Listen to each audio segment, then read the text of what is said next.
పిలుపులో భాగంగా మున్సిపాలిటీ కార్మికులు నిన్న ఈరోజు అన్ని మున్సిపాలిటీ కేంద్రాల లోపల నిరసన కార్యక్రమం నిర్వహించడం జరుగుతూ ఉన్నది.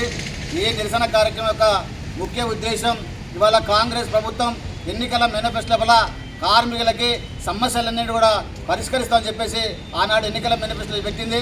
ఇప్పటికీ కాంగ్రెస్ ప్రభుత్వం వచ్చి 29 నెలలైనా ఇప్పటి వరకు అనేక సార్ల అసెంబ్లీ సమావేశాలు జరిగినా ఇప్పటివరకు కూడా మున్సిపాలిటీ కార్మికుల గురించి ఒక్కనాడు కూడా అసెంబ్లీలో చర్చించకుండా ఇప్పటి వరకు కూడా కాలయాపన చేస్తూ ఉన్నది. ఇవాళ మున్సిపాలిటీ కార్మికులు అడిగేది గొంతమ్మ కోరికలు కాదు. ఇవాళ కేవలం తక్కువ వేతనం ఇచ్చి ఇవాళ వాళ్ళందరితోటి వెట్టి చాకరీ చేసుకుంటా ఉన్నారు.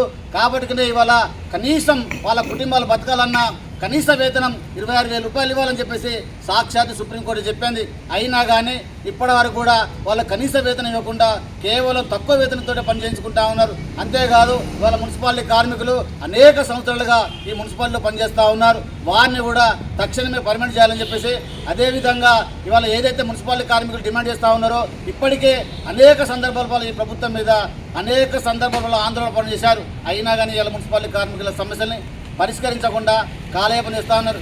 ఇప్పటికైనా తక్షణమే ఇవాళ ఈ మున్సిపాలిటీ కార్మికుల సమస్యలు పరిష్కరించి ఇవాళ వాళ్ళకి తగినటువంటి గుర్తింపునిచ్చి ఇవాళ వాళ్ళ కనీస వేతనంతో పాటు వాళ్ళందరినీ కూడా ప్రభుత్వ ఉద్యోగాలు గుర్తించాలని చెప్పేసి ఈఎస్ఐ పిఎఫ్ సౌకర్యం కూడా దాన్ని కంటిన్యూషన్గా ఉండాలని చెప్పేసి అదేవిధంగా వాళ్ళకు 2వ పిఆర్సీ లెక్కనే పిఆర్సీ లోపల ఎట్లయితే ఉండదో వారిని కూడా జీతభత్యాలు కూడా అట్లే ఉండాలి. ప్రతి నెల 1వ తారీఖు నాడే వాళ్ళకి వేతనాలు పడ్డట్టుగా చూడాలని చెప్పేసి అదేవిధంగా ఇవాళ అనేక సంవత్సరాలుగా ఈ మున్సిపాలిటీ పనిని నమ్ముకొని పనిచేస్తూ ఉంటే వాళ్ళు ప్రమాద శాతం చనిపోతే కూడా ఇవాళ వాళ్ళ కుటుంబాలకి ఉద్యోగాలు ఇవ్వకుండా సంవత్సరం కాంచెల్లి కాలయాపన చేస్తూ ఉన్నారు. వారిని కూడా ఇవాళ తక్షణమే తీసుకోవాలని చెప్పేసి మేము డిమాండ్ చేస్తూ ఉన్నాం.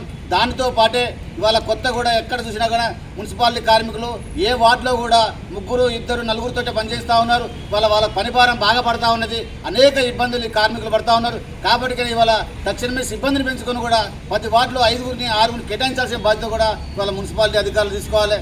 అంతేకాదు ఇవాళ మనందరం చూస్తూ ఉన్నాం మున్సిపాలిటీ కార్మికులు అంటే చాలా తేలిక భావం. ఇవాళ ఎవరు చూసినా కానీ మున్సిపాలిటీలో పనిచేయట్లేదని చెప్పేసి వాళ్ళందరి మీద ఒక్కొక్కరి మీద కంప్లైంట్ ఇస్తూ ఉన్నారు. కౌన్సిలర్లకు కూడా ఒకటే దయచేసి చెప్తా ఉన్నాం, వాళ్ళ సిబ్బంది తక్కువ ఉన్నది.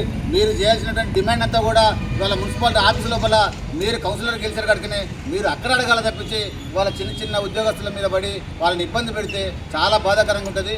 కాబట్టి ఇప్పటికే ఈ డిమాండ్లన్నీ తక్షణ పరిష్కరించాలని చెప్పేసి ఈరోజు మహిబాద్ లోపల నిరసన కార్యక్రమం తెలియజేస్తా ఉన్నాం.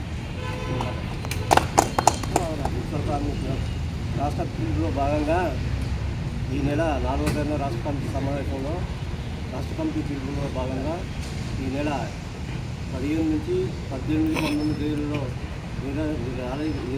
నిరాదీక్ష చేయాలని, ప్రభుత్వం గవర్నమెంట్ ఉద్యోగులుగా మున్సిపల్ గుర్తించాలని, 2వ పిఆర్సీలో కనీస వేతనం 26,000 రూపాయలు ఇవ్వాలని, లేకుంటే ఈ వచ్చే జూలై మాసంలో 33 జిల్లాల నుంచి మున్సిపల్ కార్మికులు వర్షాల ప్రభావంగా రాష్ట్ర గవర్నమెంట్కు సమ్మె నోటీసు ఇవ్వడానికి సిద్ధంగా ఉన్నదని డిమాండ్ చేస్తుంది.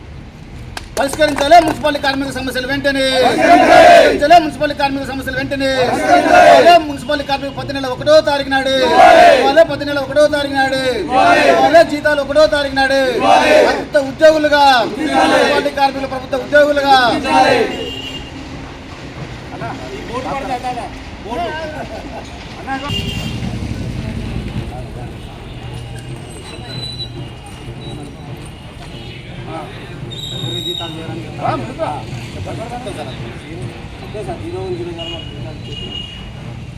జీతాలు